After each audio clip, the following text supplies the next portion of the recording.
Dr. Ed Epperly is here with us, and Ed, yes, get a hand for Dr. Epperly.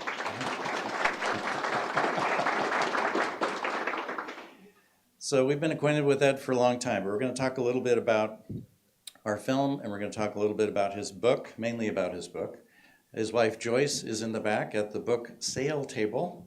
Thank you for being here, Joyce. I want to thank Gail Brubaker for inviting us. She's with the West Des Moines Historical Society, so we're really grateful to be here. We haven't done anything quite like this before. We have a couple of technical things we're juggling, so bear with us. Hopefully it all works okay. I'm going to find a sweet spot here, possibly. We do have books and DVDs for sale, so please consider buying one if you are interested in learning more about the story. I mentioned there were some technical things, so we're good. I want to take you back now to, I'm going to go off book a little bit. Tammy's not going to like that because she writes out very specific things for me to say. But when the documentary was in distribution here in the Midwest, we premiered it at the State Historical Building, and over 1,000 people came to see it on the opening weekend. And then the film was in Midwestern theaters for a little over a year, about 14 months. And I got an email during the course of that from a gentleman from Marshalltown. And he said, we went to see your film tonight at the multiplex. And he said, my wife dragged me. I did not want to see the film. And he said, but I really enjoyed the film. And I just wanted to tell you that. He said, however, when we got home, my wife made me go in the house first. And she made me go through every room in the house and turn the light on before she would come in. She was even a little bit leery about walking from the parking, to the parking lot in the dark. So, of course, I loved hearing all of that. But I want to take you back to Monday morning, June the 10th, 1912. And it was a day not unlike today. It was a little cloudy, actually. But a neighbor of the Josiah Moore family noticed an odd stillness early in the morning, and when there would have been activity around the house. And so she eventually got around to calling the murdered man's brother, and he came down, and then there were people who went into the house.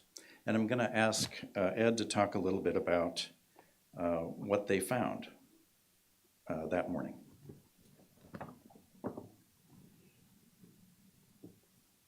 Is this going to work, you think? It's going to work. Okay. Can everybody hear me? That's good, because I can't talk much louder. The morning, as Kelly pointed out, was a cloudy day. And the first person who went in the house was Ross Moore, the brother of Joe Moore, who lived in the house with his wife and 4 kids. And he went in the south door, pushed it open, and he said it was, he walked across the room and opened what we would think of as a back parlor or some kind of small house. And he could see 2 figures lying in bed, and they were completely covered with bedclothes, but there was blood on the bedstead behind them. And so he knew that this was not normal, and so he went out of the house. He called for help, and the town marshal, Hank Horton, came down. He stepped in the same door and struck a match. That'd be an Ohio blue tip, I imagine, and he probably struck it on his trousers or popped it with his thumb. And he said that it was dark as night in the house. All of the shades were pulled down to the sill, and even the glass in the front door had been covered with a skirt that he didn't know was a killer yet, but that's what it was. And so he went into that back room, and he pulled the covers back, and here were 2, he couldn't tell. He thought one might be a woman and a child, the other one, or it might be 2 children, one somewhat older, and they had been struck in the head with an axe. Not the axe you saw going around the room, but an axe nonetheless. And he had a fellow trailing behind him who had come down also, a person. The murdered man lived or worked as a owner of a implement dealership. And one of his workers had come down, been called because they were trying to find where he was and why he wasn't out and back to work and things like that. It would have been about 8:30 when this is taking place in the morning. And so he said to the fellow with him, "Come on, let's go upstairs." And that fellow said, "No, I'm not going." I think I always felt he felt, as an implement employee, I don't get paid for this kind of stuff. You're a marshal. And so he went up, it's a very narrow, curved, S-curve stairway, leads off the kitchen up to the upstairs. And there in the first room, which would be the north room of the northwest corner of the house, upstairs, he found Joe and his wife, Sarah, and they had been struck with an axe. They were the most mutilated of any of the victims. Everything was gone in Joe's face and back to the back of the skull, and she had been struck repeatedly with the blade. She's the only person in the house that was struck with the blade of the axe, and it produced a series of cuts in the face. And then he went in the south room and he found the four more children. They were arranged in a room and struck in the head like everyone else. All of them were covered over. All of them had face cloths placed on their face after they'd been killed. And the house was completely closed. Doors were locked. Windows were pulled down.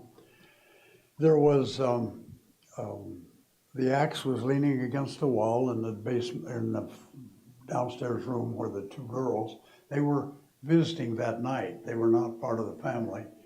And Stillinger was their name. And then there was a dresser with a mirror on the dresser cupboard. Actually, we don't have that there. Finally, there was a lamp at the foot of the bed with the chimney gone. They found the chimney underneath the thing. And finally, there was about a 4-pound piece of slab bacon wrapped up in a cheesecloth leaning against the south wall beside the axe. And that's the Villisca murder. I mean, that's what the people found when they went through the house. A lot of people went through the house, and a lot of people have rumored different things, but basically that's what they found. So as we've traveled around with our film in various places, one of the most common questions is how did you learn about this story, or what got you interested in it? And for us, it was we saw Ed on a television program being interviewed about the axe murder story, and it just seemed incredible, almost stranger than fiction.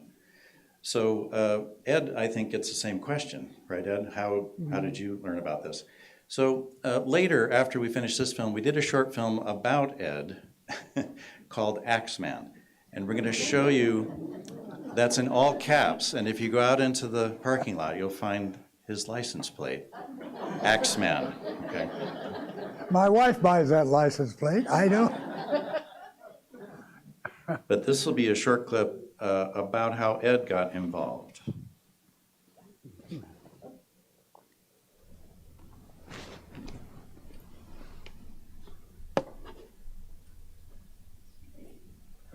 It really is short, isn't it? No, it already played. Did you see it? Oh, son of a gun.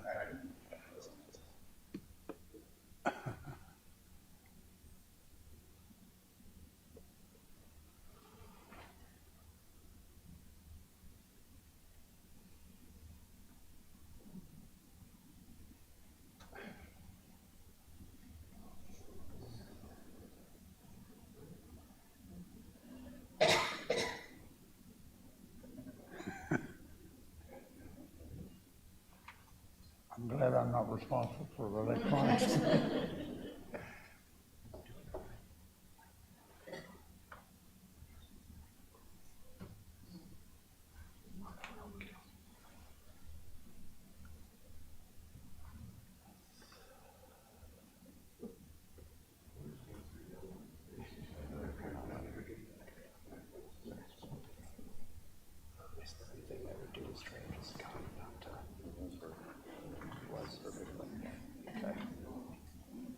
I should have brought my cane and hat, and I could have done a dance up here. Are you eventually going to show both of these? Yes.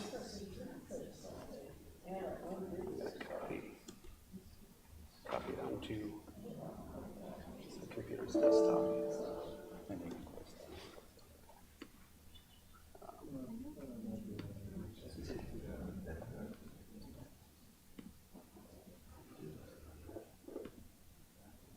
Copy it onto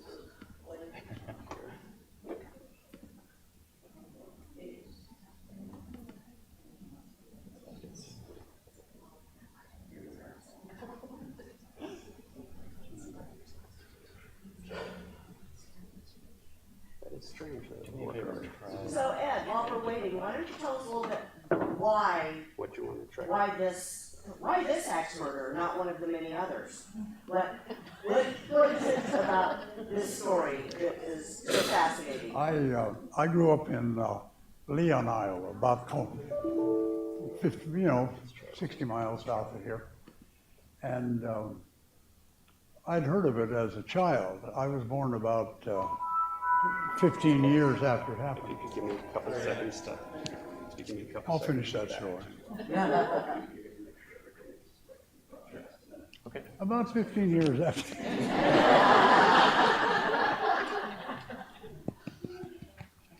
I'm coming. It did work perfectly when we previewed it earlier, so this is how it goes, but it's about ready to go.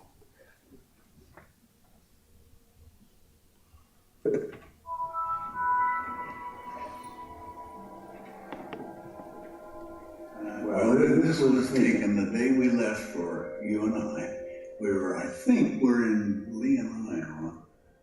Our first adventure in the larger world. We were all social science majors. I remember we were riding around, it must have been a Sunday afternoon. We were all three taking a course in Iowa history. We were talking about the fact there was a paper assigned. Well, what are you going to write on? Oh, I don't know. And one of us said, why don't we do that? And it was a topic we had heard of all our life. Well, could we all three do it? So we hatched the proposal, and we would do original research. We would try to get to the original documents and interview some of the people that were involved.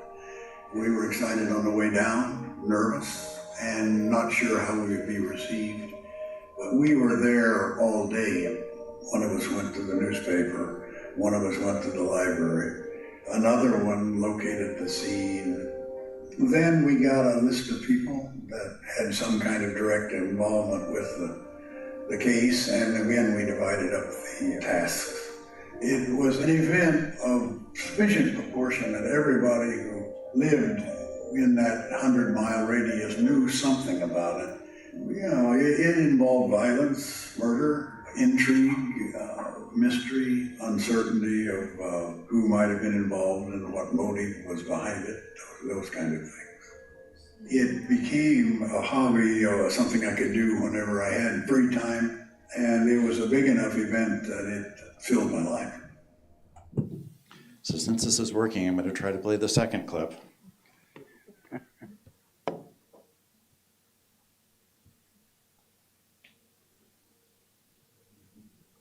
Sort of working.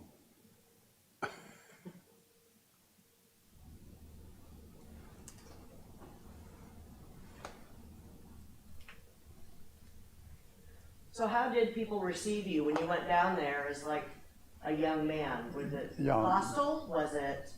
Well, it was more. Undertakers were not. So that's how Series of events postponed, so the bodies were finally physically removed nearly midnight on Monday night, the 10th of June.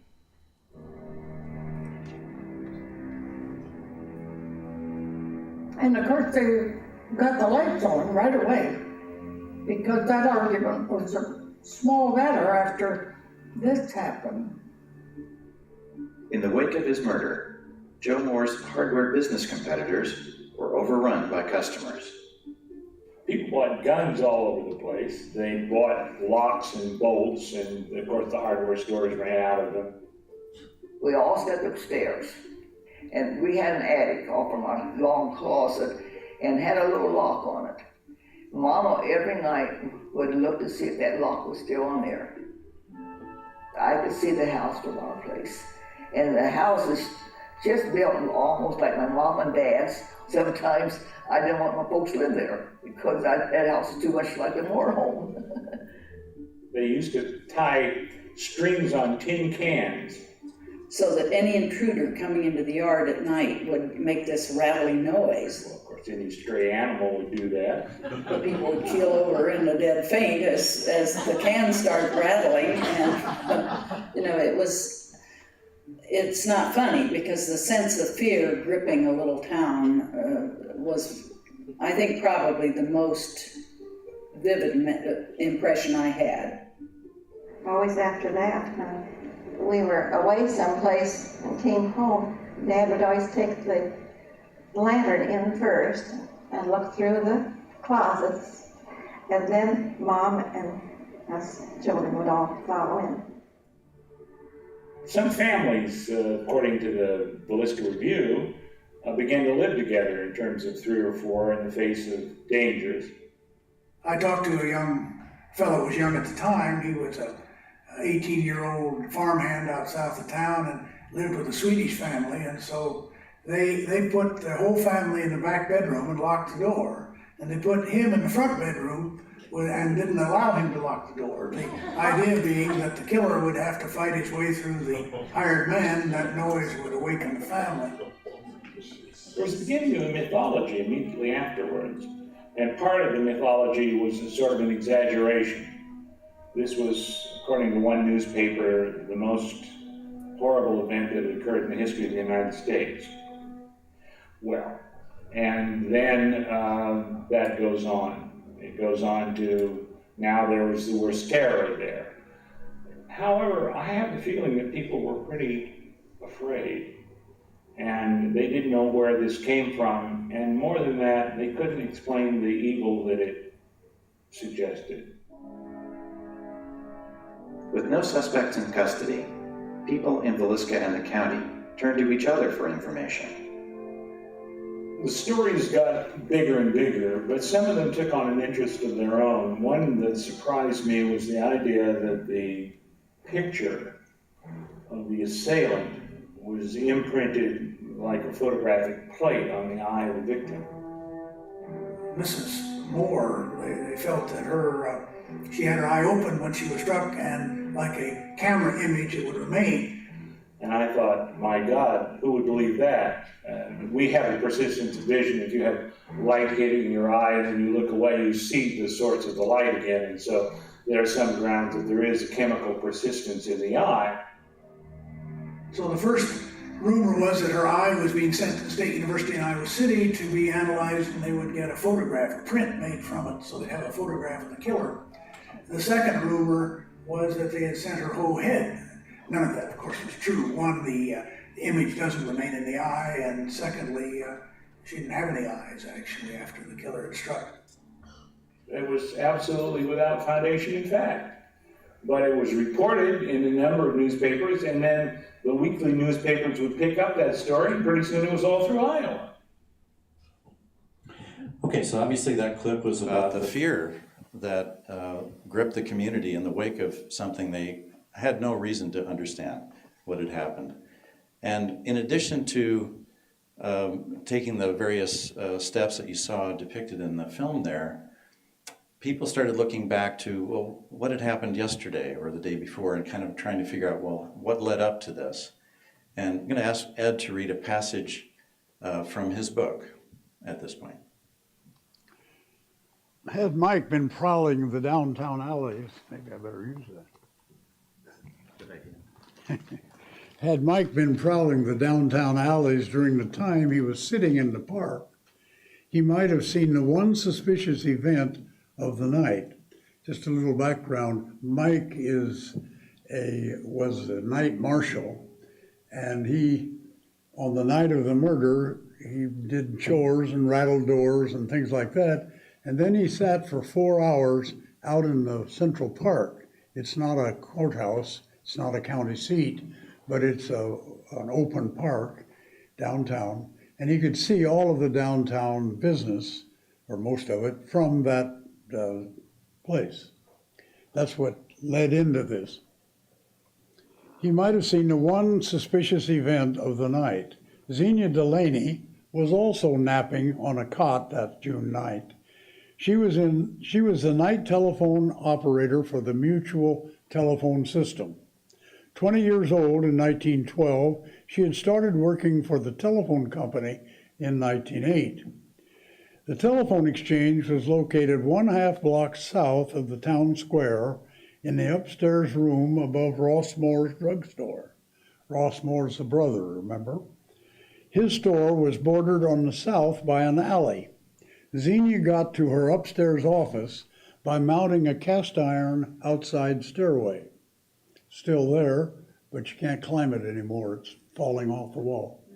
Since calls of only dire emergency came through after midnight, the exchange was equipped with a cot, so the night operator could nap while waiting for the call that seldom came. The outside stairs had 3 loose steps. Xenia was awakened when the first step creaked. Lying on the cot, she heard each of the other 2 steps protest as somebody quietly climbed the stairs. She heard the outside door open softly, followed by light footfalls in the hall.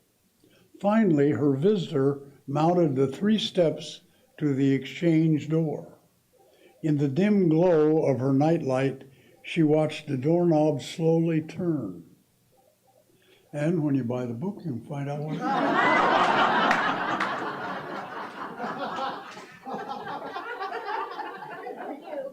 I'll be around afterwards. I'll answer that one. I never can resist that. So the next thing we want to talk about are the suspects. And I'm just going to briefly mention one of them, who was a local man, a state senator named Frank Fernando Jones. Now, he was a significant figure in the community. He was a banker, as I mentioned, a state senator. And you might wonder, well, why would he be a suspect?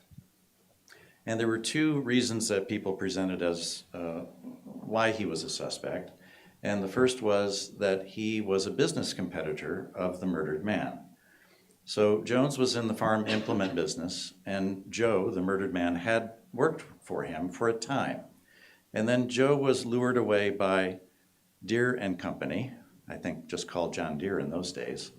And so he left Senator Jones' employ and opened up a competing implement store featuring the Deere line right across the corner. I mean, right on the same corner, the southeast corner of the square. In addition to that, and this is somewhat related to the telephone operators, maybe we can get into that later as to how people understood this, but it was understood in town that Joe was having an affair with the senator's daughter-in-law. So for people thinking about conventional motives, locals thought Senator Jones was probably guilty, and not that he did it himself, but that he hired someone to do it. That's like everything about this story, it's very complex. So I won't go further than that. Our goal here is to have about 20 minutes at the end where you can ask any questions that you want. And Ed is worth asking these questions, so you're going to get an answer. But we're going to briefly then talk about the other 2 theories, and I'm going to ask Ed to do that, if you would. The original theory that was in the first week after the murder was that it was a serial killer because there had been a murder in Colorado Springs a year before, not a little less than a year. And then another one 2 weeks later in Monmouth, Illinois, and 2 weeks after that, and this is all in the fall of 1911, in Ellsworth, Kansas. And then on the Wednesday before the Sunday night murder in Villisca, there was a murder in Paola, Kansas, which is south of Kansas City.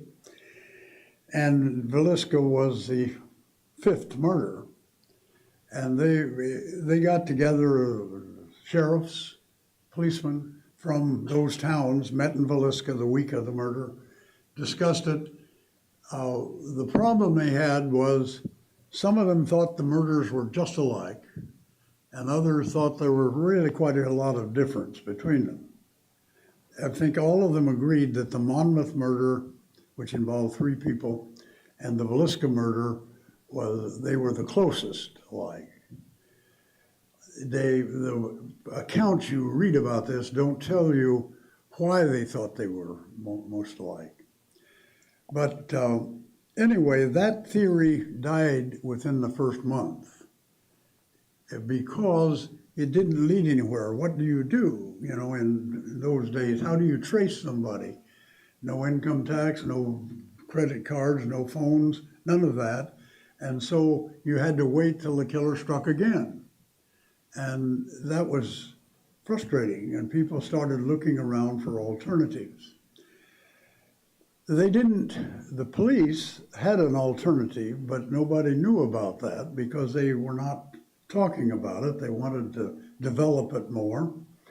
There had been a minister come to town on Saturday night before the Sunday night murder, and he was a man named Lynn George Jacqueline Kelly, tiny little man, 5'2", and weighed 119 pounds when he was arrested. He had been there, he had been a Methodist preacher from England, immigrated to the United States. His wife came with him. They had been there since 1904. He had preached all over the Midwest. He started out in North Dakota in the Methodist Church. He moved to Minnesota, he moved to Iowa, he moved to Nebraska, he moved to Kansas, he moved to Oklahoma, came back to Nebraska. And in 1912, in the spring, 2 months before the murder, he said, I'm leaving the Methodist Church. Man can starve to death working for the Methodists. He was going to join the Presbyterian Church. And so he had enrolled in a seminary in Omaha, and a Presbyterian seminary, and they got him a job in the summer, because he didn't have any money, he would be preaching in Macedonia, Iowa, which is like 50, 60 miles northwest of Villisca. And every other week, he would come to Villisca, and on Sunday, he would preach twice at 2 little Presbyterian congregations out in the country. And that's the first time he came, was the murder weekend. He attracted attention where he was staying. It was a Norwegian family, Anderson, and they had 2 young girls, preschool and maybe lower grades. I'm not sure about their age, I have to look that up. But anyway, they had supper, and then the mother and the grandmother were both upset about the way he related to the children. They didn't say what upset them, but it was something that caused anxiety. He was given a downstairs bedroom. The grandmother, she was so worried that she took a rocker out and put it in the upstairs hallway so that he couldn't sneak upstairs. She was afraid of him. And so in the morning, they talked about it. They said they heard him pacing in his room all night. And the grandmother said to the person who brought them there, said, "Don't ever bring that man back again. He's crazy." Well, he went to the Children's Day service that night, went home with the Presbyterian minister, stayed in the Presbyterian manse. All of the people in the Presbyterian household went out in the backyard and slept in a tent. That shows you what Presbyterians do. No, he did. They did it because the minister had a throat condition, and he thought the night air was better for it than the town. That left Kelly in the house alone. Kelly had established already that he was a window peeker. He was caught peeking in windows before that.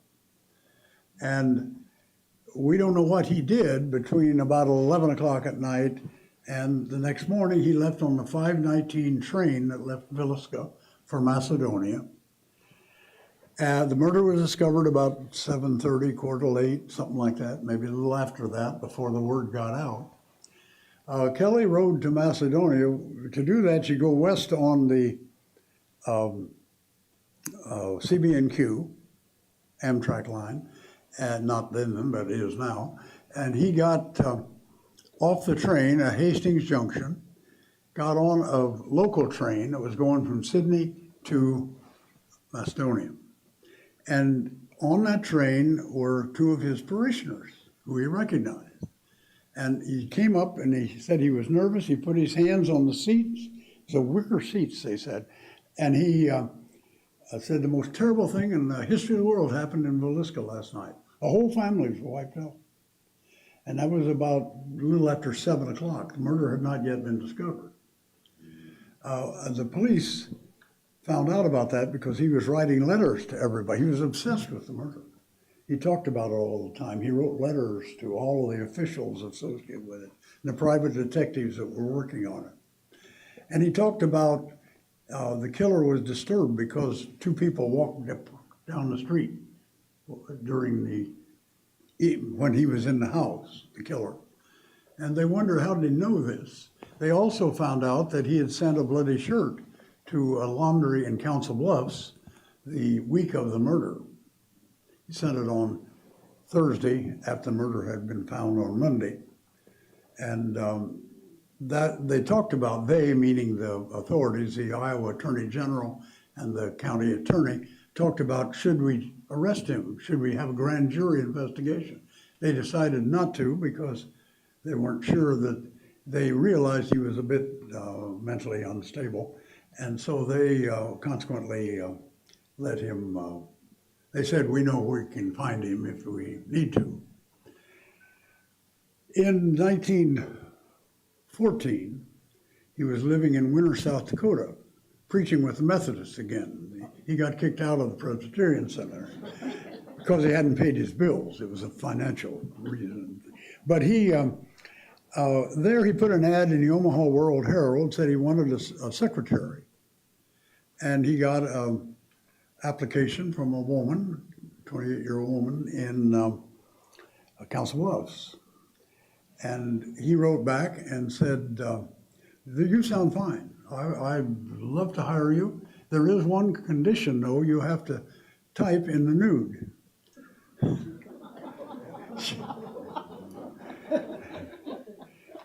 A word like that get around, you should have all kinds of applications. Anyway, she turned it over to her pastor, who turned it over to the police, who turned it over to the postal authorities, and he was arrested for sending obscene material because they wrote some dummy letters to him saying, well, this sounds interesting, tell me more. And he did. He got progressively more salacious as his excitement rose, I guess. And consequently, he was arrested, convicted, and ruled insane. And so he was sent to the National Mental Hospital in Washington, D.C., St. Elizabeth's Hospital.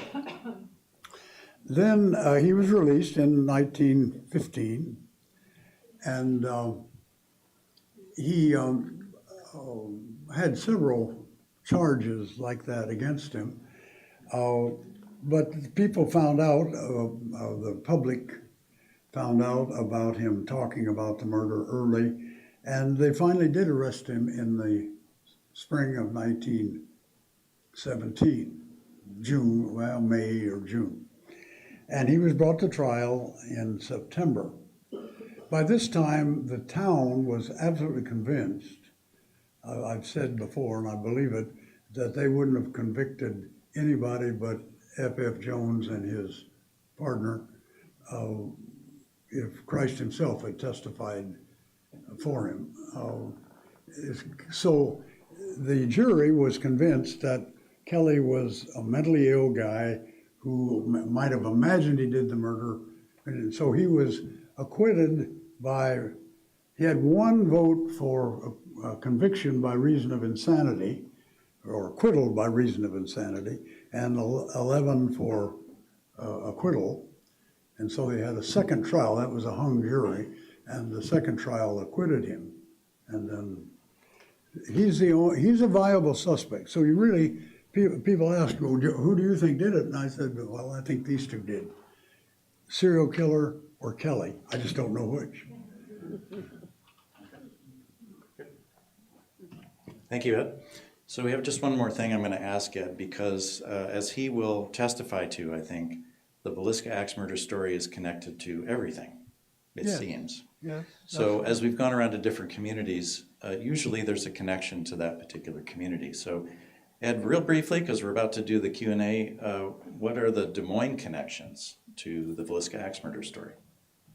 There's absolutely no connection to mine.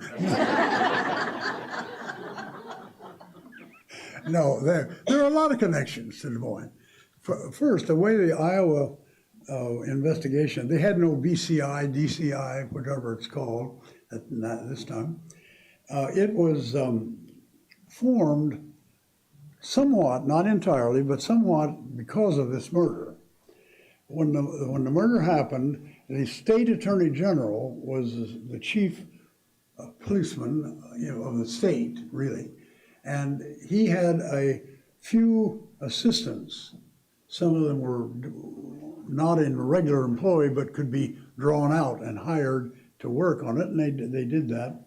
And he had a couple of assistant attorney generals who would handle cases.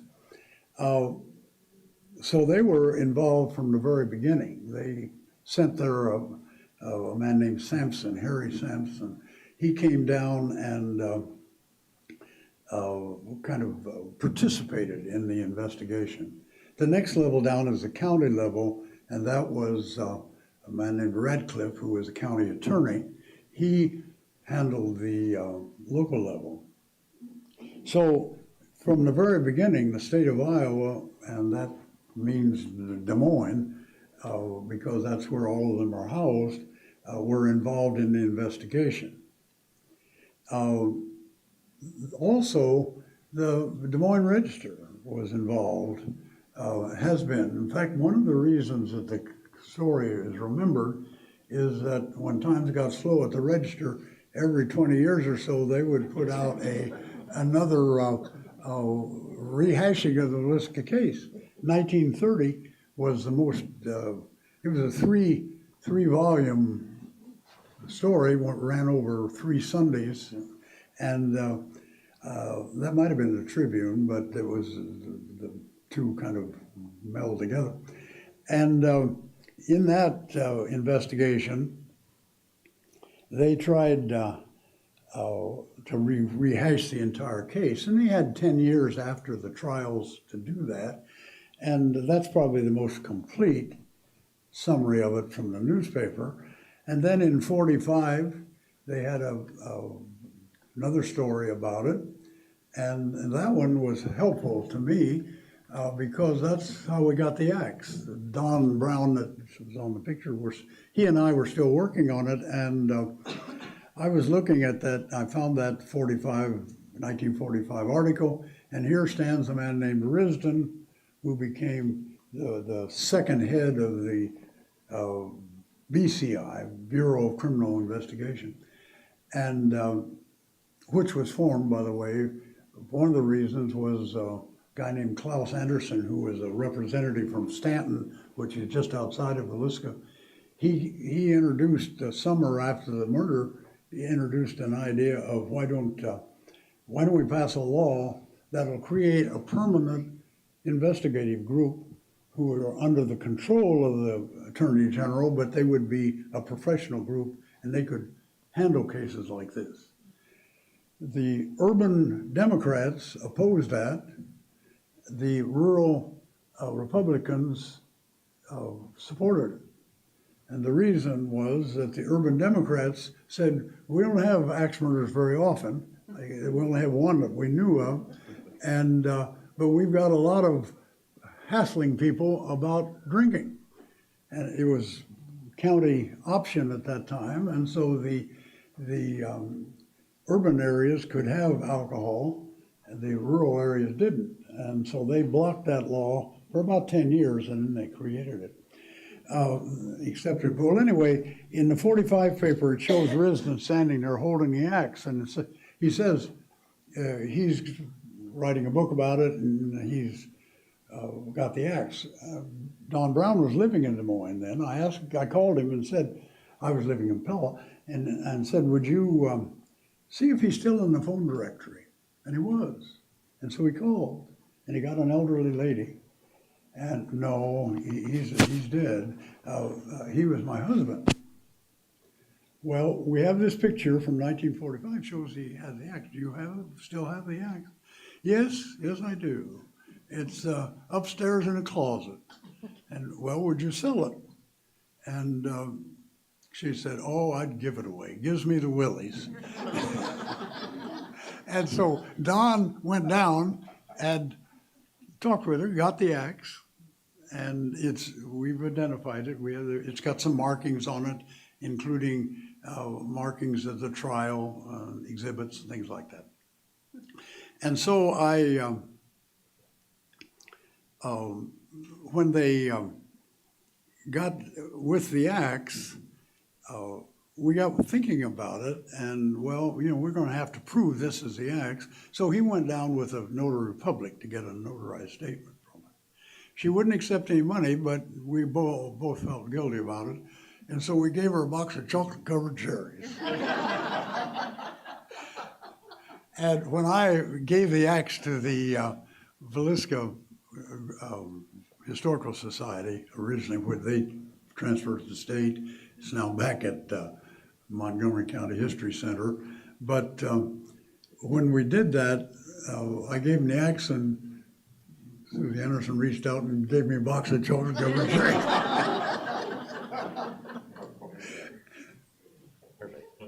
Thanks, Ed. Okay, time to ask questions. We'll ask you to keep your question brief, so no stump speeches. But and then Ed, if you would repeat the question for the YouTube audience, that'd be great. Yes. How much national news coverage did this event get? Well, it made she asked how much national news coverage did it get? It made the New York Times. It was a squib. It wasn't a whole article. It got a lot of regional coverage. Every paper in Iowa have an article about it, I think. And then that extended into Nebraska and Kansas. And most of the towns that had the murders, Colorado and Kansas and Illinois, had a story. Is this the same as killer that we had? So it has always gotten news coverage. Now today, just go to your computer, if anybody's got a computer. Of course you do. But go to your computer and type in Villisca axe murder, and you can spend 6 months reading what's on there. If you want to shorten it, make it more useful to you and more correct, type my name in. And you'll get the real stuff there. Yes. With today's new ways of finding DNA, could they take that axe and find any information? No, I don't think so. I mean, she asked if with today's DNA research and all of that, could they find information from the axe? I sometimes jokingly answer that similar question with saying, no, like some people they used to ask, would they find blood on the axe? I said, no, I suspect they would find gravy stains, because I had it for 20 years and it was in my upstairs closet. It didn't give me the willies. And if we had people over for dinner, Certainly, sometime during the evening, do you really have that axe? And I would say, sure. You want to see it?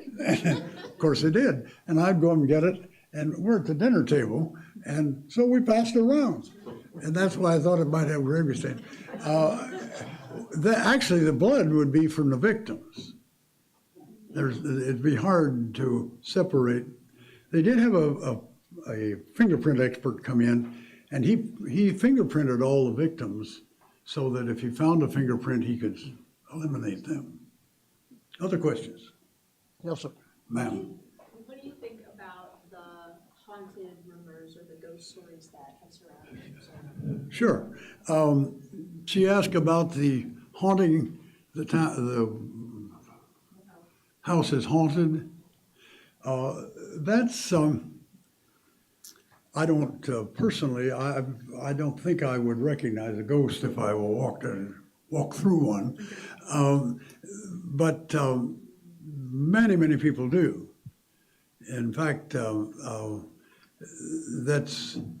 it's now in the hands, the house is now in the hands of a private company that is buying haunted sites in America. They've bought the Lizzie Borden house, for example. I think they bought one of the hotels that you hear about, and so on. And many, many people, if you go into your computer and look, the bulk of the people will be talking about experiences they had or they didn't have. Some say, well, I went through the house and I didn't feel anything. And others went through the house and they felt cold drafts and they felt the doors moved when there was no one there and things like that. I've been in a house many times, as you might suspect. I've been in the house at midnight. We were filming in there at midnight once. But anyway, I haven't personally felt anything. But as I said, that's not been a part of my life. I don't read ghost stories, and it doesn't mean that other people believe it. I do have a little clip-in thing that suggests that there's been some research suggesting that the older houses produce noises of a very low frequency, and so low that human ears can't hear them. But humans seem to sense them. This is a study that was done in Canada, and just a month ago it was released. And consequently, a lot of people with that sensitivity will step into a house like that and, I don't feel right. I mean, there's something about this place. That's an interesting thing to me because that would give a completely different potential possibility. And if I cross swords with a person who believes that there are ghosts in the house, I can use that. But many people do, and I got some good help from a couple of paranormal investigative groups. That they are bright people, and they are friendly. We had long discussions, and they've made some interesting suggestions, and I've given them some suggestions, and things like that. Other question? Yes, ma'am. You talked about the potential of a serial killer because of those other murders. Were they also committed with an axe? Well, with a blunt instrument, axe in most cases. But in one case, the Monmouth case, the killer had picked up a length of pipe that had a T fitting at the end and used that. We don't have time to get into the similarities. There are many things. The houses were closed. They had a weapon of opportunity. The killer didn't bring it with them. The Villisca axe was their own axe, which was leaning up in the backyard. The killer found it. The Monmouth or the Paola, Kansas murder, just before Villisca, was done with a sharp instrument. That's the only one they did not find the weapon. The killer typically left the weapon. And that instrument was, they thought it was either a small pick, coal pick, or a mason's hammer, because it had a sharp side to it. The other thing was that in most cases there was, it looked like the killer was not satiated with one murder, but explored another, which, by the way, takes us back to Xenia Delaney on the couch with the turning doorknob. And in that case, the door was locked and they couldn't get in, and she heard the person go back down the stairs.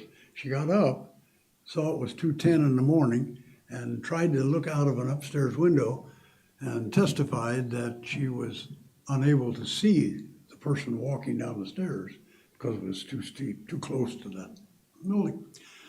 But that's always, you raise the possibility that the killer killed the people, left the house, and looked for another light that would attract or suggest there was someone there. In Colorado Springs, they committed 2 murders. They killed a family and literally went next door, well, actually across the street, and killed another family. So there was a double event there. In Ellsworth, Kansas, they killed a family of 5, and then a fellow was reading late and sitting up in the front room of his house, and he heard someone jimmying the screen on the back door. And he went back there, and they had taken the screen off of the windows. And, you know, you don't have any proof that they were associated, but the houses were only 2 blocks away, 2 blocks apart. Yes, ma'am. I'm sorry, I came in late, so maybe I missed something, but. Not really, the Rundles will try to get presenting now. I just wondered, because you mentioned that the minister took the train. Yes. And I was just wondering, how close was the house to the train tracks? And were any of these other murders close to train tracks? The other murders were closer than Villisca. Villisca was the furthest away from the train, but all houses were pretty close to train tracks in 1912. In Iowa, I read a statistic that there wasn't a town further than 7 miles from a railroad in 1910 or whenever the statistic came out. And so it was, you know, there were no cars to speak of. They were just coming in. You didn't have trucks, you didn't have buses. You didn't have any transportation except the train and horses and so on. So Villisca is about 8 blocks. Now these are not big city blocks. These are short, these are smaller, but there's been a lot of talk about those who are trying to prove it was a serial killer, that he could get off of the train and come up. It's a straight line from where the train goes to the house. And if he was just walking up that street, he would come to the thing, but he would have to walk several blocks to do that. Well, let's see, we got a lot. I'll get to one back here and we'll get to it. Yes, ma'am. You mentioned that there was bacon that was sitting next to the axe. Was that, did they find meat at other places too? Was that another similarity? No, the bacon was apparently their own bacon because there was a full slab in their pantry, and it looked like now the investigative knowledge or capacity of the day and of the people in a small town is pretty limited. It didn't occur to anybody to take the 2 pieces of bacon and fit them together to see if they were from the same, but it was just assumed, and everybody agreed that it was probably that way.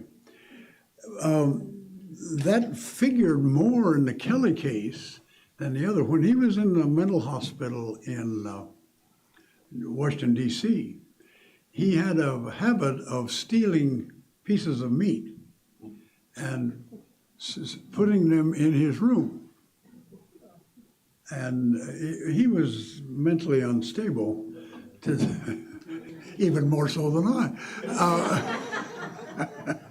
But anyway, he, so that pointed in that direction. There was no explanation for the bacon.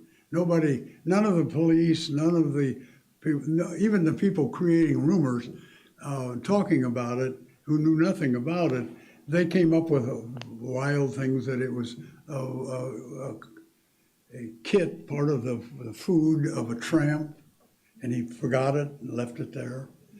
But if in fact he cut it off and put it there and then forgot it, and on and on like that.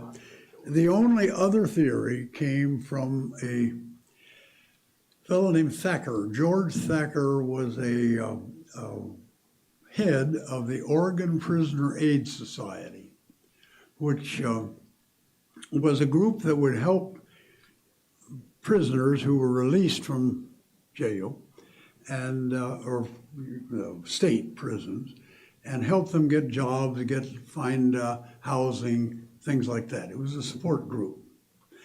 And he must have been recognized as an expert in, I don't know, criminology, something like that, because the Iowa Attorney General Havner wrote him a letter in 1917 before the Kelly trial started.